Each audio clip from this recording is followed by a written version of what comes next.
Good morning students. हमारा आज का टॉपिक है हचिंसन सिस्टम ऑफ क्लासिफिकेशन। यह टॉपिक भी आपके पेपर फर्स्ट प्लांट टेक्सोनॉमी के सेकेंड यूनिट का टॉपिक है। तो लास्ट वीडियोस में हम लोगों ने देखा बैंथम एंड हुकर के क्लासिफिकेशन और इंगलर प्लांटर के क्लासिफिकेशन। यह हचिंसन सिस्टम भी फाइलोजेनेटिक क्लासिफिकेशन है। फाइलोजेनेटिक क्लासिफिकेशन जिसमें इवोल्यूशनरी ट्रेंड के बेसिस पर इनका क्लासिफिकेशन हुआ है। तो सर जॉन हचिंसन जो कि एक ब्रिटिश बॉटनिस्ट हैं, royal botanical garden Q England से वो एसोसिएटेड है, उन्होंने इस क्लासिफिकेशन को प्रपोज़ किया था। उनका यह जो क्लासिफिकेशन है यह बैंथम हुकर और बेसी क्लासिफिकेशन के सिस्टम के बेसिस पर है।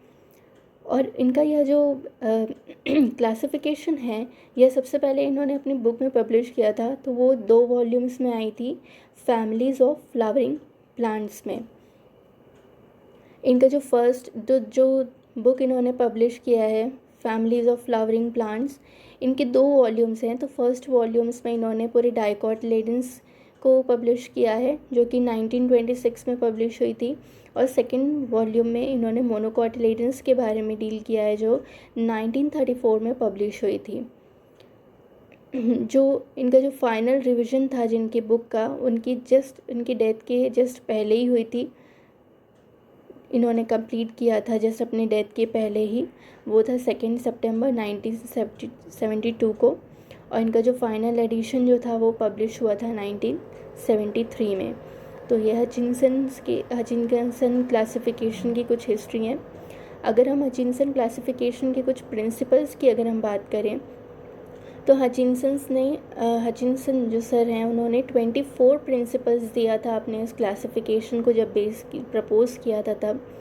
तो ये 24 प्रिंसिपल्स कुछ इस तरीके से हैं कि जो इवोल्यूशन जो होता है वो अपवर्ड और डाउनवर्ड डायरेक्शन दोनों में की तरफ होता है, मतलब वो ऊपर की ओर भी, मतलब ऊपर में भी होता है, नीचे भी होता है, बढ़ते घटते क्रम में ये होता रहता है। जब इवोल्यूशन होता है तो जो ऑर्गन्स जो होते हैं, ऑर्गेनिजम्स या फिर जो प्लांट के जो पार्ट्स होते हैं वो सब एक टाइम में जनरली इवॉल्व नहीं हो पाते हैं। जैसे जैसे इवोल्यूशन होता है ऑर्गन्स या फिर जो प्लांट पार्ट्स होते हैं उनमें कंसिस्टेंसी आते रहती है और फिर एक परमानेंट स्ट्रक्चर या परमानेंट शेप उनका बनता है। तो इनके हिसाब से तो इवोल्यूशन के कारण ही जो प्लांट पार्ट्स होते हैं उनमें वेरिएशंस आते हैं, उनके साइज़, शेप, स्ट्रक्चर, कलर, इन सब में ये डिफ्रेंशिएशन आते हैं। क्यों? सिर्फ इवोल्यूशन की वजह से। हचिंसन का मानना यह है कि जो ट्रीज़ और जो श्रब्स हैं वो ज़्यादा प्रिमिटिव है हर्ब्स से। प्रिमिटिव का मतलब होता है जो बहुत ही कॉमनली हम देख सकते हैं, जो बहुत ही कॉमनली हम ग्रो कर सकते हैं, और जो एडवांस होते हैं वो बहुत ही रेयर होते हैं। तो प्रिमिटिव इन द सेंस जो बहुत ही कॉमन होते हैं। तो ट्रीज़ और जो श्रब्स होते हैं वो ज़्यादा ही प्रिमिटिव है, और हर्ब्स जो रहते हैं वो एडवांस इन्होंने माना है। इनका सिद्धांत यह भी है कि जो क्लाइंबर्स जो होते हैं, क्लाइंबर्स मतलब कि जो बेल लताए वाले जो पौधे होते हैं वो एडवांस होते हैं, और ट्रीज़ और श्रब्स जो रहते हैं वो प्रिमिटिव रहते हैं। जो पर एनियल्स जो रहते हैं वो एनुअल या बाई एनियल्स से क्या बोलते हैं, वो ओल्डर रहते हैं, पुराने रहते हैं, मतलब प्रिमिटिव रहते हैं। तो प्रिमिटिव मतलब कि ओल्डर या फिर कॉमन। अगर हम एडवांस की बात करें तो उसमें होता है न्यू, मॉडर्न और न्यू ईयर। टेरेस्ट्रियल एंजियोस्पर्म्स जो रहते हैं, terrestrial angiosperms in the sense जो लैंड एरिया में जो प्लांट जो पाए जाते हैं वो ज़्यादा प्रिमिटिव होते हैं जलीय पौधे से। जो द्विबीजपत्री पौधे जो रहते हैं वो ज़्यादा पुराने हैं एक बीजपत्री पौधों से। जो वेजिटेटिव जो फ्लोरल मेंबर्स में जो स्पायरल अरेंजमेंट होता है वो ज़्यादा प्रिमिटिव है साइक्लिक अरेंजमेंट से। स्पायरल और साइक्लिक अरेंजमेंट क्या हो गया? स्पायरल में जिगजैग पोजीशन में जैसे एक स्प्रिंग लाइक स्ट्रक्चर होता है, साइक्लिक मतलब कि स्फेरिकल स्ट्रक्चर। इसमें हचिंसन ने ये माना है कि जो सिंपल लीव्स होते हैं वो ज़्यादा प्रिमिटिव होते हैं कंपाउंड लीव्स से। बाइसेक्सुअल प्लांट्स प्रिमिटिव होते हैं यूनिसेक्सुअल से, क्योंकि मोस्टली अगर हम देखें तो प्लांट्स जो होते हैं वो बाइसेक्सुअल रहते हैं, उनमें मेल रिप्रोडक्टिव ऑर्गन और फीमेल रिप्रोडक्टिव ऑर्गन दोनों ही प्रेजेंट होता है। तो बाइसेक्सुअल जो रहते हैं वो ज़्यादा प्रिमिटिव हैं। जो सॉलिटरी फ्लावर्स है, solitary flowers in the sense जो ऐसे फ्लावर्स जो टॉप में जो पौधे होते हैं उसके सबसे ऊंचे एरिया में जाकर के जब कोई पुष्प होता है तो उसे हम सॉलिटरी फ्लावर्स कहते हैं, तो वो ज़्यादा प्रिमिटिव होते हैं। जो एस्टाइवेशंस जो हम पढ़ते हैं, एस्टाइवेशन वो क्या होते हैं, मतलब जो पंखुड़ी जो होते हैं उनका जो अरेंजमेंट होता है वो किस प्रकार से आपस में एक दूसरे से जुड़े हुए हैं या नहीं जुड़े हुए हैं, या एक दूसरे के ऊपर में ओवरलैप किए हुए हैं, ये हमको पता चलता है किससे, एस्टाइवेशन से। तो एस्टाइवेशन का मतलब यही होता है अरेंजमेंट ऑफ सेपल्स या फिर पेटल्स।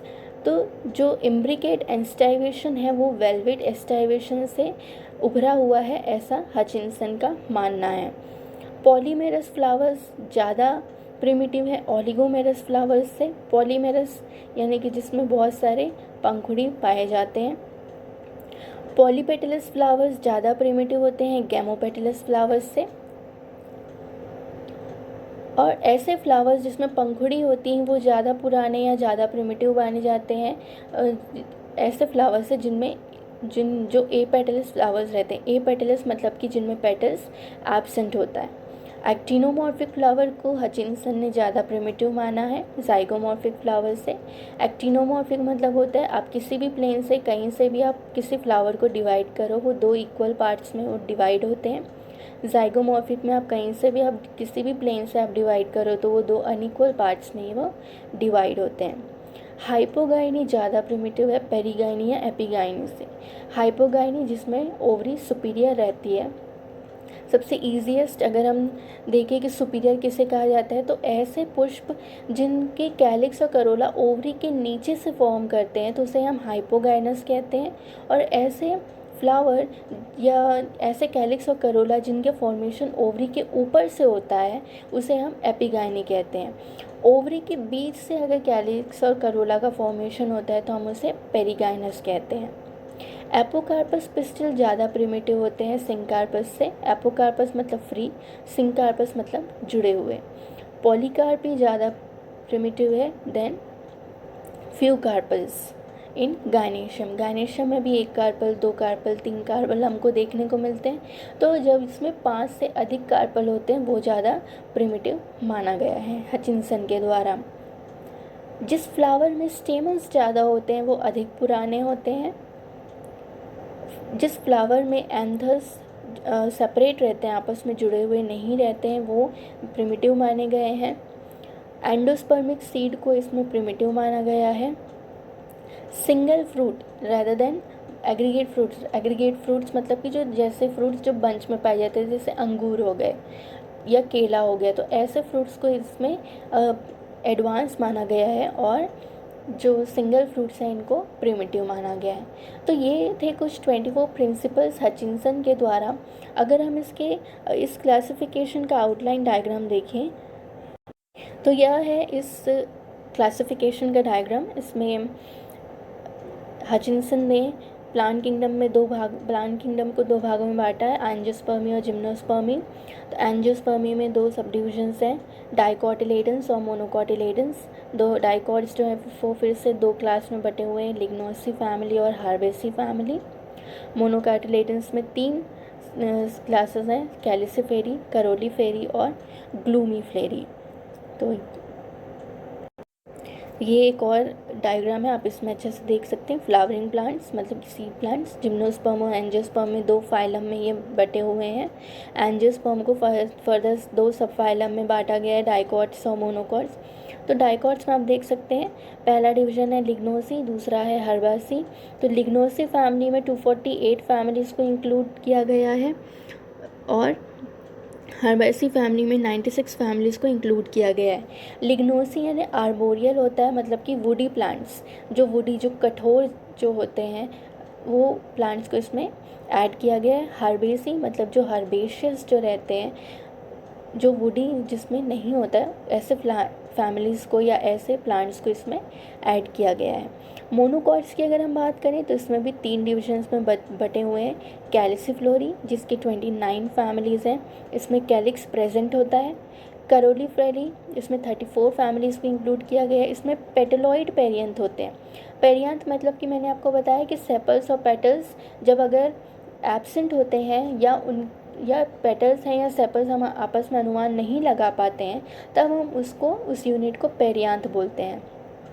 पेटलॉइड का मतलब होता है ऐसे सेपल्स, ऐसे बाह्य दलपुंज जो पेटल्स का जो पंखुड़ी के समान संरचना दिखाई देते हैं, या तो उनके कलर रंग में, या तो उनके आकार में, या तो उनके स्ट्रक्चर में, तो हम उसे पेटलॉइड कहते हैं। तीसरा इसमें डिवीजन है ग्लूमी फिलेरी जिसमें पेरियांथ एब्सेंट होता है। तो अगर हम डिटेलिंग की बात करें तो आपको पता ही है जिम्नोस्पर्म और एंजियोस्पर्म 2 फाइलम्स में बटा है। फिर एंजियोस्पर्म को 2 भागों में बांटा गया, डाइकोटिलेडनी और मोनोकोटिलेडनी। तो अगर हम डाइकोटिलेडन्स की बात करें तो ऐसे एम्ब्रियो जिसमें 2 कोटिलेडन्स होते हैं, जिनमें टैप रूट होता है। टैप रूट मतलब कि रूट का फॉर्मेशन जब सीड के रेडिकल पार्ट से होता है तब हम उसे टैप रूट कहते हैं। और अदर देन रेडिकल के अलावा अगर किसी भी पार्ट से रूट का फॉर्मेशन होता है तो हम उसे एडवेंटिशियस रूट कहते हैं। इनके लीव्स में रेटिकुलेट वेनेशन होता है। रेटिकुलेट वेनेशन मतलब कि जालीनुमा संरचना इनकी पत्तियों में दिखाई देती है। फ्लावर्स जो रहते हैं इनमें पेंटामेरस होते हैं, 5 पंखुड़ी इसमें पाई जाती है। अगर हम इसके सब फाइलम्स की बात करें तो ये 2 भागों में बांटा गया है, लिग्नोसी फैमिली और हर्बेसी। तो अगर हम लिग्नोसी की बात करें तो यह 2 प्रकार अगर हम लिग्नोसी की बात करें तो इसमें है ट्रीज़ और श्रब्स और वुडी प्लांट्स होते हैं। इसकी 54 ऑर्डर्स हैं। तो कुछ ऑर्डर्स का इसमें डिटेलिंग किया गया है। जैसे ऑर्डर फर्स्ट है मैं इसमें मैग्नोलियस, 30th ऑर्डर पे है कुकुरबिटेल्स, 54th जो लास्ट ऑर्डर है वो है इसका वर्बिनेस, जिसमें वर्बिनेसी फैमिली आती है, जिसमें लेंटाना इंडिका प्रेजेंट होता है। हर्बेसी फैमिली, इसमें हर्बेशियस प्लांट्स इंक्लूड होते हैं। ये 1 वर्षीय, द्विवर्षीय या बहुवर्षीय होते हैं। इस डिवीजन में 28 ऑर्डर्स पाए गए हैं और इसका स्टार्टिंग ऑर्डर है रेनिल्स जो एंड होता है लैमियल से।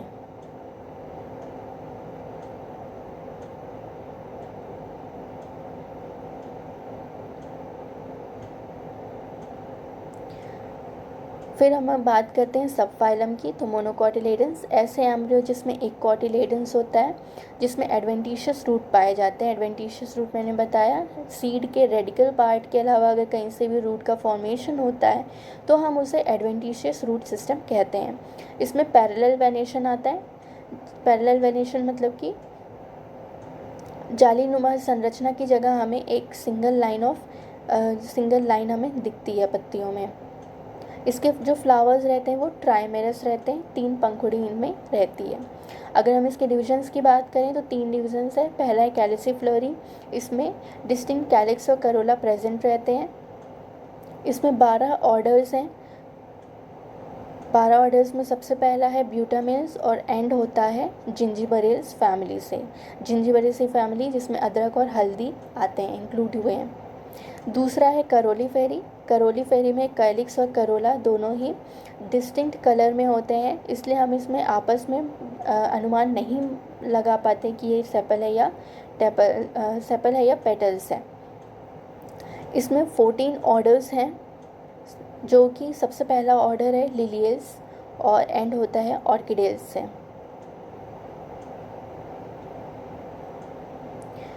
थर्ड डिवीजन है इसमें ग्लूमी फ्लेरी।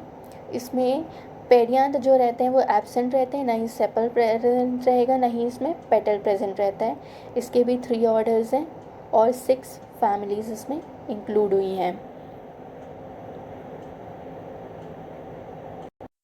तो हचिंसन थ्योरी में अगर हम देखें चार्ट के अलावा तो उन्होंने फाइलम एंजियोस्पर्म को 2 सब फाइला में डिवाइड किया, डाइकोट्स एंड मोनोकोट्स में। डाइकोट्स फिर से 2 डिविजन्स में बटे हुए, लिग्नोसी और हर्बेसी में। जो लिग्नोसी जो जो डिवीज़न है इसमें जो प्लांट्स है वो मैग्नोलियस और रैनिल्स जो ऑर्डर या फैमिली है उससे ये रिलेट करते हैं, उससे ये कोरिलेशन दिखाई देता है लाइग्नोसी फैमिली के स्पीशीज़। जो मोनोकॉट्स हैं वो 3 डिविजन्स में बटा हुआ है, कैलिसिफ्लोरी, करोलीफ्लोरी और ग्लूमीफ्लोरी।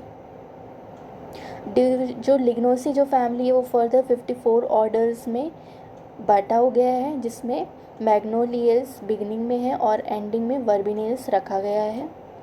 हर्बेसी फैमिली में 28 ऑर्डर्स हैं, जिसमें रैनिल्स जो फैमिली है वो सबसे प्रिमिटिव और लेमियस जो फैमिली है उसको एडवांस माना गया है। मोनोकॉट्स में अगर कैलिसिफेरी डिवीज़न की बात करें तो उसमें 12 ऑर्डर्स हैं। सबसे पहला है ब्यूटामेल्स और जिंजीबरेल्स जो है वो लास्ट ऑर्डर है। करोलीफेरी डिवीज़न का सबसे पहला करोलीफेरी और डिवीज़न का 14 ऑर्डर है, जिसमें सबसे पहला है लिलियस और एंड होता है ऑर्किडेज से। ग्लूमीफ्लेरी जो है वो 3 ऑर्डर्स में बटा है। सबसे पहला है इसमें जंकेल्स और लास्ट में है इसमें ग्राम। अगर लेटेस्ट सिस्टम के हचिंसन की बात करें तो डाइकॉट्स में 83 ऑर्डर्स, 349 फैमिलीज़ और मोनोकॉट्स में 29 ऑर्डर्स और 69 फैमिलीज़ इंक्लूड किए गए हैं। तो ये हचिंसन्स क्लासिफिकेशन के उसके आउटलाइन डायग्राम और उसकी डिटेलिंग। अगर हम इसके एडवांटेजेस डिसएडवांटेजेस की बात करें तो कुछ इस प्रकार हैं। हचिंसन फैमिली का एडवांटेज ये है कि इसमें मोनोफाइलेटिक ओरिजिन हमको दिखता है। मोनोफाइलेटिक ओरिजिन मतलब कि ऐसे प्लांट्स जो अपने एंसेस्ट्रल प्लांट्स से फीचर्स या कैरेक्टर्स में आपस में सिमिलर होते हैं, एक दूसरे से सेम होते हैं। जो हचिंसन था उन्होंने क्लासिफिकेशन को फाइलोजेनेटिक तौर पे किया था। फाइलोजेनेटिक मतलब कि इवोल्यूशन के हिसाब से किया था। तो उन्होंने अपनी स्टडी में बहुत ही केयरफुली अपना हर एक जो कंसंट्रेशन रहता है उसको इन्वॉल्व किया था। इसलिए हर एक जो इसमें सब स्पीशीज़ में जो इवोल्यूशनरी कैरेक्टर्स हमको दिखाई देते हैं वो बहुत ही सटीक माने गए हैं। इसमें यह हचिंसन की क्लासिफिकेशन में यह मानना है कि मोनोकॉट्स जो हैं वो डाइकॉट्स से डिराइव हुए हैं। और अगर हम इसके डिसएडवांटेजेस की अगर हम बात करें तो जो फैमिलीज़ हैं वो फ्रैगमेंटेड पार्ट्स में है, मतलब अलग अलग टुकड़ों में इसका विभाजन कर दिया गया है। ये इसका एक बड़ा डिसएडवांटेजेस है। इस फैमिली में इस क्लासिफिकेशन में जो सब स्पीशीज़ है उनका हैबिट और हैबिटेट कहाँ से है इस बारे में इनकी इस जानकारी के लिए इन्होंने कोई ज़्यादा कंसर्न नहीं दिखाया और इसमें ज़्यादा ही इसमें कोई भी स्टडी नहीं दिया गया है। जो इसमें जो एंजियोस्पर्म्स हैं, मतलब एंजियोस्पर्मिक जो प्लांट्स हैं वो अपने एंसेस्ट्रल प्लांट्स के कैरेक्टर्स से एंसेस्ट्रल प्लांट्स के फीचर्स से रिजेम्बलेंस तो रखते ही हैं, लेकिन एनाटॉमिकल स्ट्रक्चर के बारे में इसमें कोई भी जानकारी नहीं दी गई है। तो सब स्पीशीज़ या किसी भी प्लांट के लिए अगर हम एनाटॉमिकल व्यू भी अगर देखते हैं तो वो मेजर रोल प्ले करता है, क्योंकि प्लांट्स को अगर हमें क्लासिफाई करना है तो हर एक डिटेल हर एक कैरेक्टर्स को हमें ध्यान में रखना पड़ता है। तो इसमें केवल और केवल इवोल्यूशनरी कैरेक्टर्स को ही ध्यान में रख कर के क्लासिफाई किया गया है, अदर कोई भी कैरेक्टर्स को ध्यान में नहीं रखा गया है। तो यह था हचिंसन सिस्टम ऑफ क्लासिफिकेशन। हम मिलते हैं अपने अगले वीडियो में।